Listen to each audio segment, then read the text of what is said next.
This segment sponsored by Foster Financial. Welcome to Money Monday with Foster Financial, and today we're going to talk about how to make your money work for you. And joining me is Caleb Doane, their Vice President.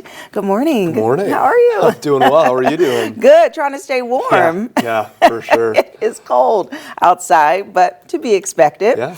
But today we're going to talk about something that I think that everyone is interested in, which is how to make their money work for them. And we are at the top of the year. And what ways are you recommending today that people start to evaluate? Yeah. So I mean, we're in January. People are going to start getting those tax documents in the mail. One of those that you'll probably get is a 1099 from your bank, right? So all the cash that you have in your checking and savings account, it's earning a little bit of an interest rate. And so typically you'll get a 1099. It'll tell you how much interest you made in 2024, and then you have to pay taxes on that, of course. I'm willing to bet that for most people, the 1099 that they get from their checking and savings account is going to be a little underwhelming, like it typically is, right? So you see, you got $50,000, in savings and checking there, and you end up getting the 1099, and it's got, less than $100 of interest or whatever it is in there.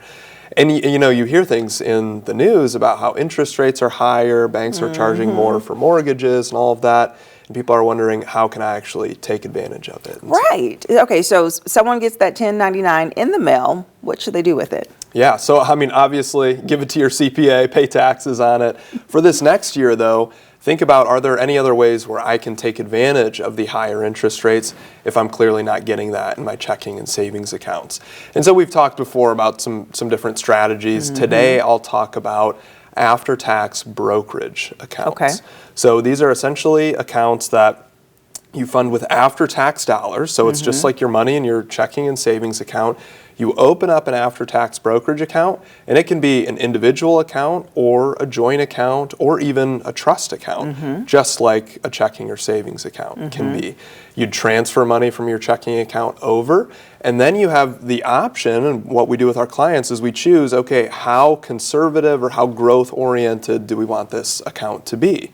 Okay. And so, if people are on that conservative side, it could just be invested in ultra short duration bonds that are giving you a nice interest rate, like 4 to 5% right now. Okay, got it. So from this, with putting it into the brokerage account, you then take it to put it into a bond or something like that. So the money is, what am I trying to say, circulated through that account. What's the difference between putting it into a brokerage account and putting it into a savings account? Yeah, so I mean, honestly, from a tax perspective, there's not much of a difference. Okay. They're taxed almost exactly the same between a brokerage account and a savings account. The nice thing about the brokerage account is that you have a lot of options. It could still sit in cash just like it would in a checking or savings account, but you also have the added benefit of being invested in bonds, being invested in stocks, being invested in ETFs or mutual funds. There's just a lot of flexibility that you have there. And so, on that conservative side of the spectrum, you could be invested in those ultra short duration bond funds that maybe get you right now 4 to 5% interest. Or someone might say, hey, I've seen what the stock market did over the past couple of years. Yeah. Maybe Maybe I want to pursue some even higher growth there.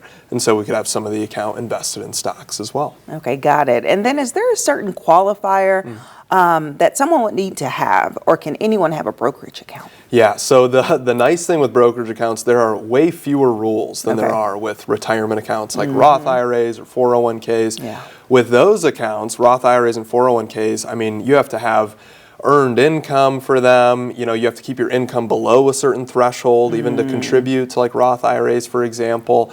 There's certain contribution limits that you have to stay under every single year. There's a lot of rules with them. With the after-tax brokerage account, there are way fewer rules. Okay. So you can contribute to this if you're working or retired, single account, joint account, and you could theoretically deposit, 50 grand into the account, leave it in cash, turn around a day later, pull out the 50 grand, and there's no tax implications whatsoever. Right. Okay, what about age though? Is this one of those retirement age range accounts? No. 70 and a half in 3 days? Right, exactly. No, you could be 21 years old, you could be 100 years old, and you could open up a joint brokerage account. So it's nice that there are a lot fewer rules. And like I said, with some of those retirement accounts, you can only contribute a certain amount. We talked about, the new 401k limits a couple weeks ago. Right. With these after-tax brokerage accounts, you could put $1 million in there in a year if you wanted, just like you could do that in your checking or savings account.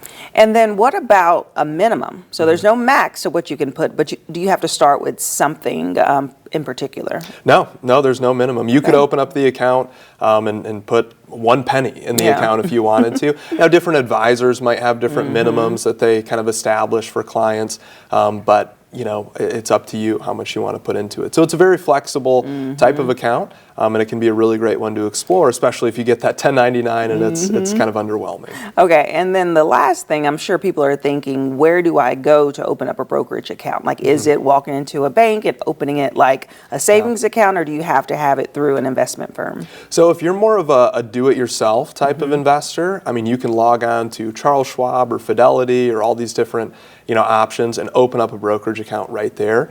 If you want an advisor to be able to help you with this, someone who's a fiduciary, who's kind of acting in your best interest and investing it for you, that's when you'd call up an advisor and say, hey, I want some help with this. I'm not really sure, how or what to invest in.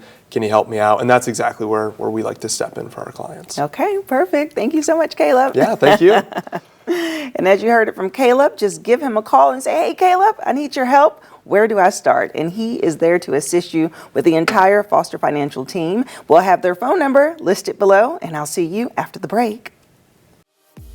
This segment sponsored by Foster Financial.